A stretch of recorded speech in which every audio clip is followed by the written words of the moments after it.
All the Young Dudes by MsKingBean89, Chapter 63, 4th year, December.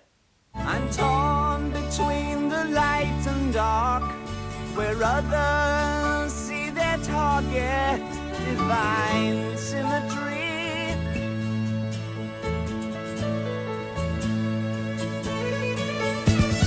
Should I guess the viper's fang, or herald loud the death of man? I'm sinking in the quicksand of my thoughts,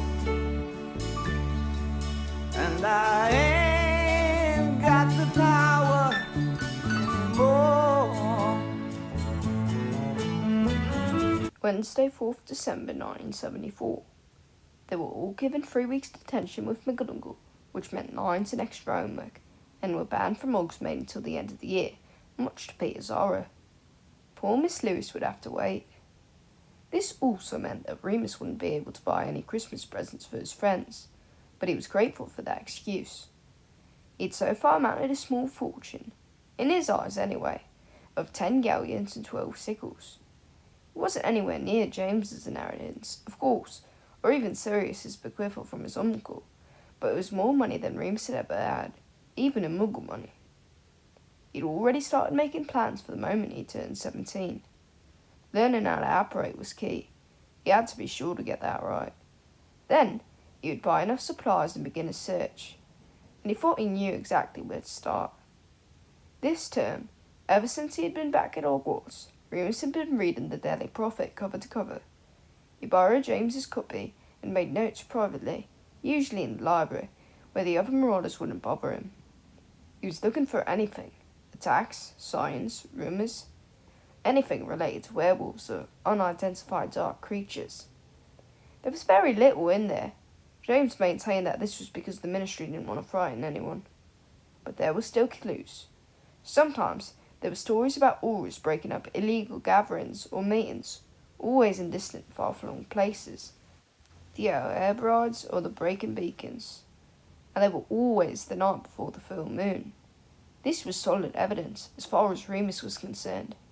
Greyback was gathering followers, and no one else seemed to care. Even the Aurors were being casual about it, just like they had been with Lyle. By early December, Remus was concerned enough to consult Ferox. This year's Care of Magical Creatures syllabus had proved to be just as fascinating as the year before, and Ferox's dedication to teaching had not waned. He'd even hinted at bringing in a real demiguise as a Christmas treat, but Remus had no idea where he was going to get one. The teacher had taken them all down to the lake for one lesson, where Ferox held a long, high-pitched conversation with one of the mer people that lived there. No one had the foggiest clue what they were talking about, but it had been interesting nonetheless, and Remus had made some very useful diagrams. It was armed with these diagrams and the accompanying essay that Remus approached Ferox's office one gloomy afternoon in December.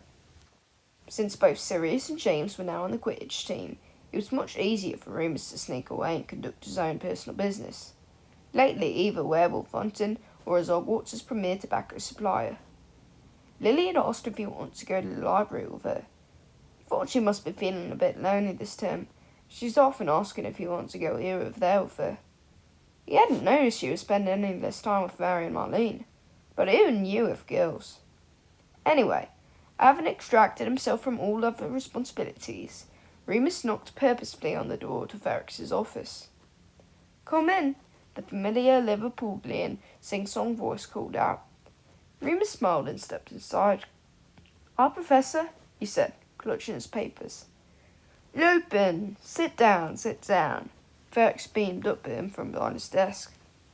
He appeared to be making repairs to a very large golden cage, his desktop covered with tools and wire and other oddments which didn't seem to belong in a teacher's office. "I've got my merfolk essay here." He put it down on the only free bit of surface space. "Blimey, Remus, you're keen," Professor Ferox smiled, tidying away his tools into the leather pouch. "That wasn't due until the last day of term." Remus shrugged, secretly thrilled. "I had it finished, so I thought I might as well hand it in now." "Very good. Fancy a tea?" "Yes, please." Ferrex pushed the large cage to one side and waved his wand casually.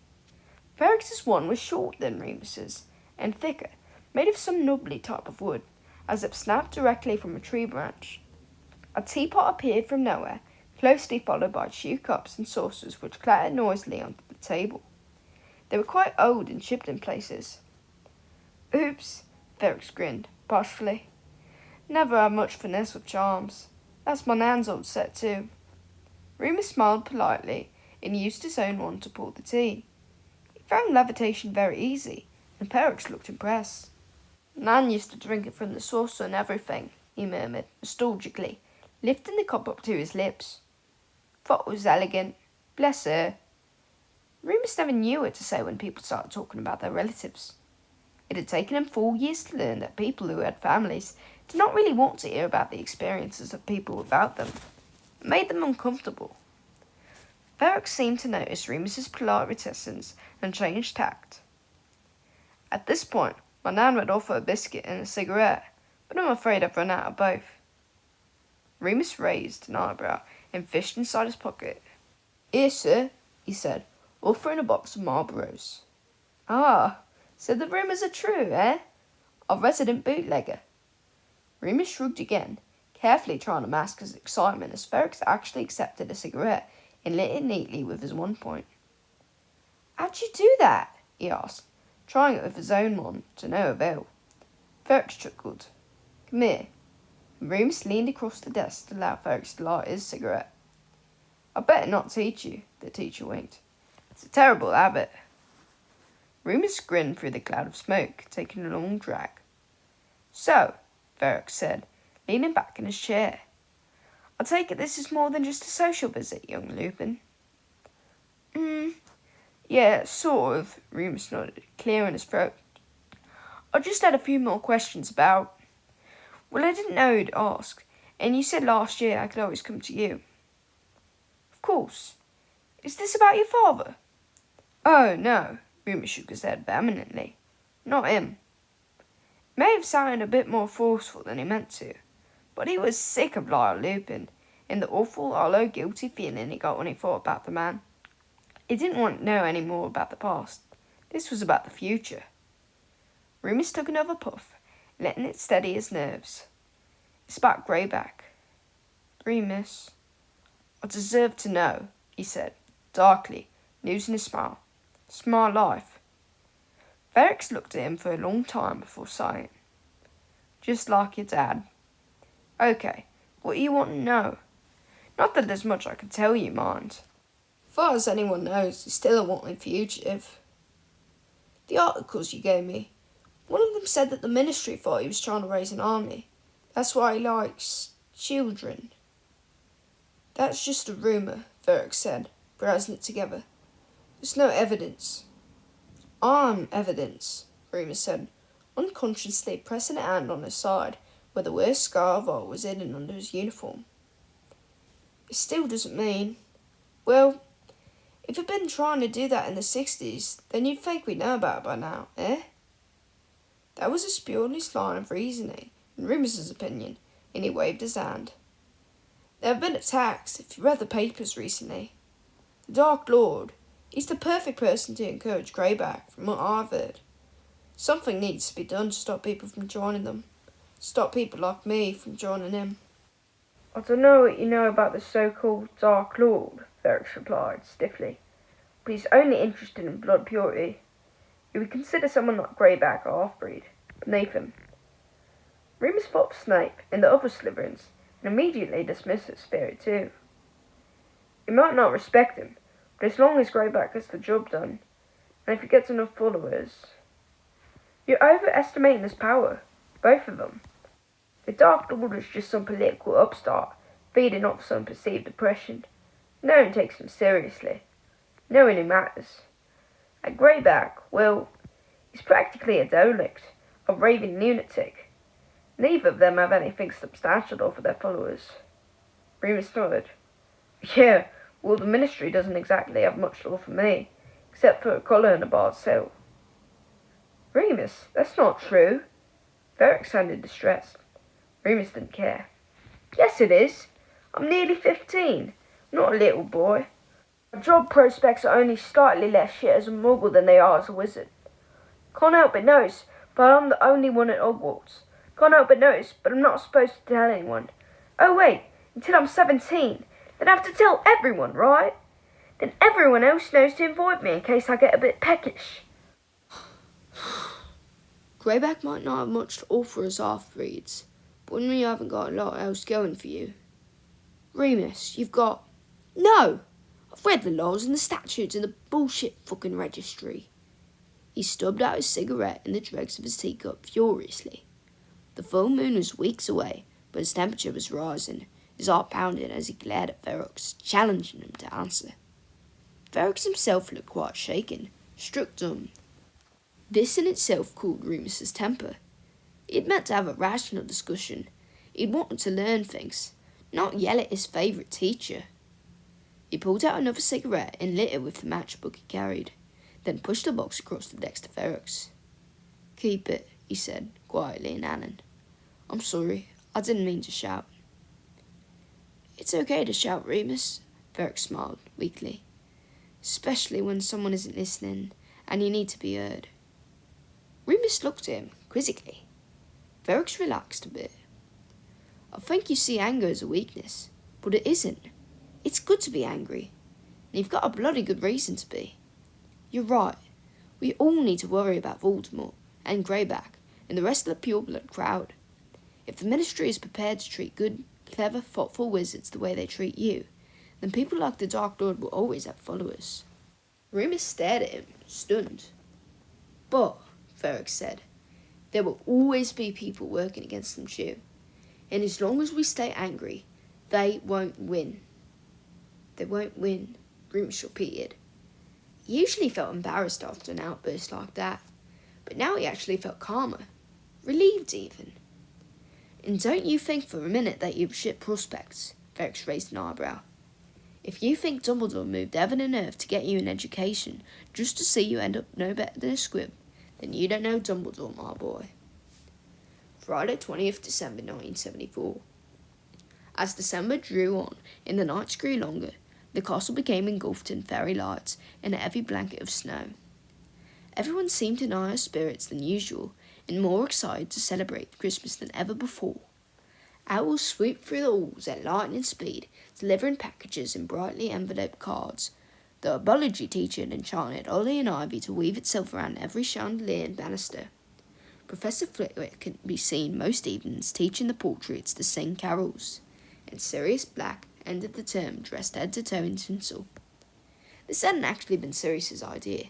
James had started it, using an everlasting stick and charm to affix the decorations to the colours and cuffs of Sirius's robes while he was asleep. If you thought this might embarrass Sirius, he was sorely mistaken. Black adored this new look and wore it with pride. In fact, by the last day of term, at least 15 other boys had copied him, as well as a group of girls who had lately taken to following Sirius around.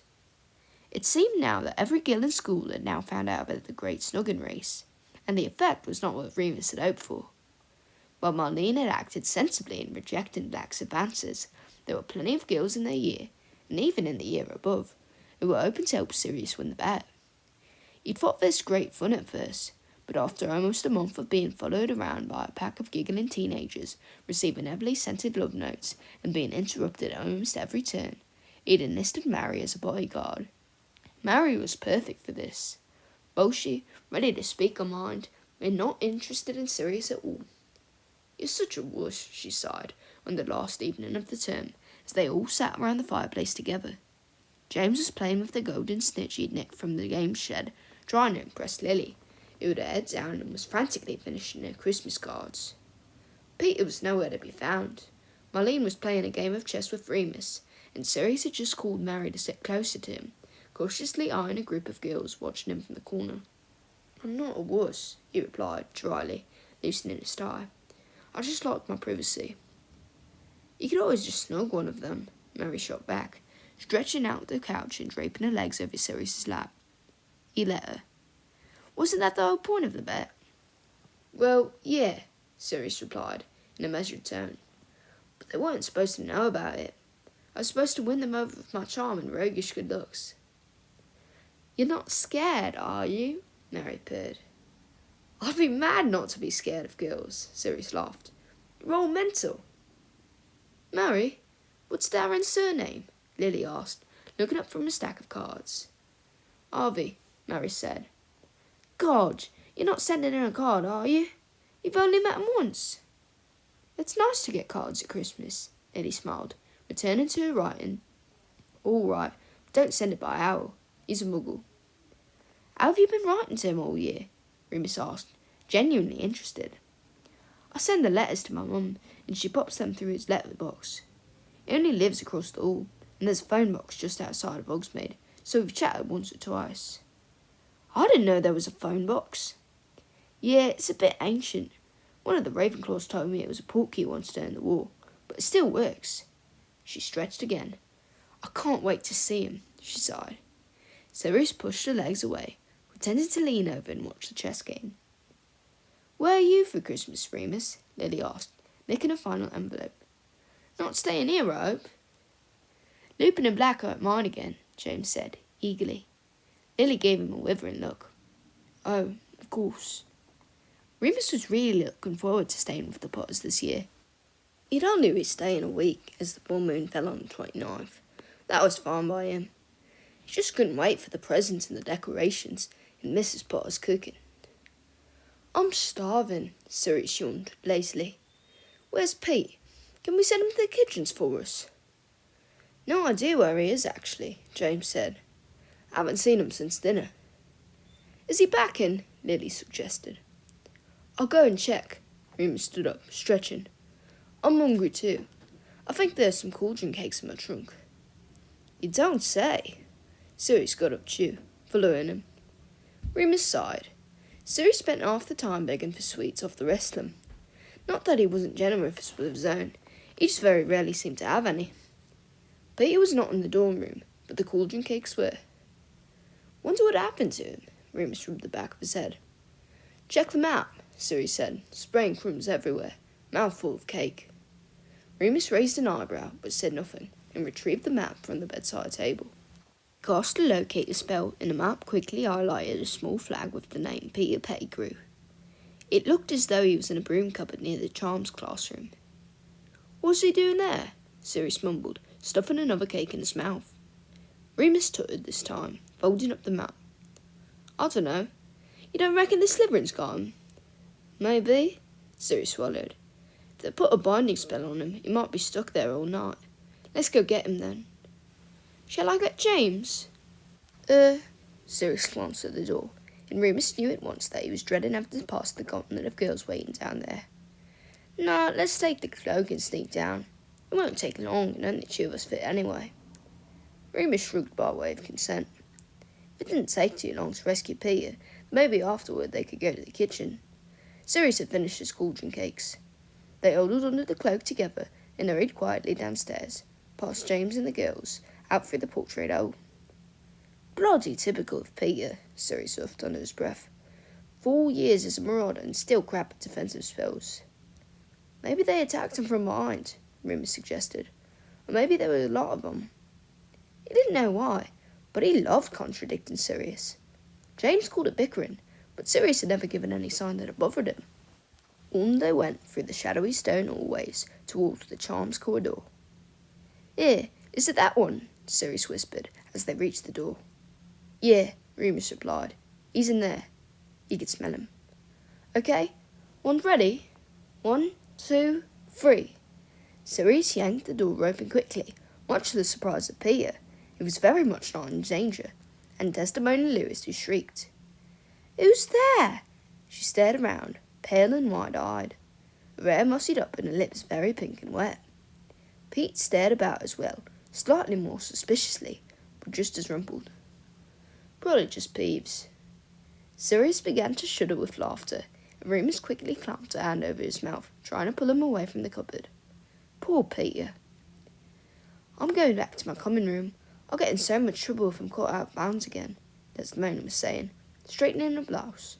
She kissed Peter daintily on the nose. See you tomorrow, Petey. On the train? Yeah, okay, Peter replied, very distracted, still staring about, looking for their invisible assailant. Remus thanked whatever god there was for his superior strength, as Sirius fought madly to get free and cause even more mischief. Remus did not let him go until Desdemona had disappeared around the corner. Peter was wise to the situation by then anyway. "All right, show yourselves." He pulled out his wand, just as Remus released Sirius and they both burst from the invisibility cloak. "I knew it!" Peter yelled.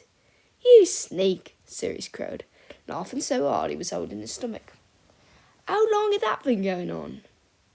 "A week," Peter replied, turning red. "How did you find me?" "A week! Merlin Pettigrew, what do you think you're about, lying to us for a whole week? You would have teased me. We tease you anyway." "Can we please go to the kitchens now?" Remus sighed. "Wait till James hears about this," Sirius said, sounding awestruck. "I can't believe it. Really can't. Peter Pettigrew, ladies' man." "Oh, shut up," Peter sulked, shoving his hands in his pockets. "I'm going to the common room. I'm not hungry." "Well, the way you eat and lose his face off." "Shut up." Peter disappeared around the next corridor. Sirius laughed all the way to the kitchens and was still slightly hysterical on the way back, even laden with treats and goodies from the house elves. "At least this means that the stupid snogging race is over," Remus said, pleasantly, as they approached the portrait of the fat lady.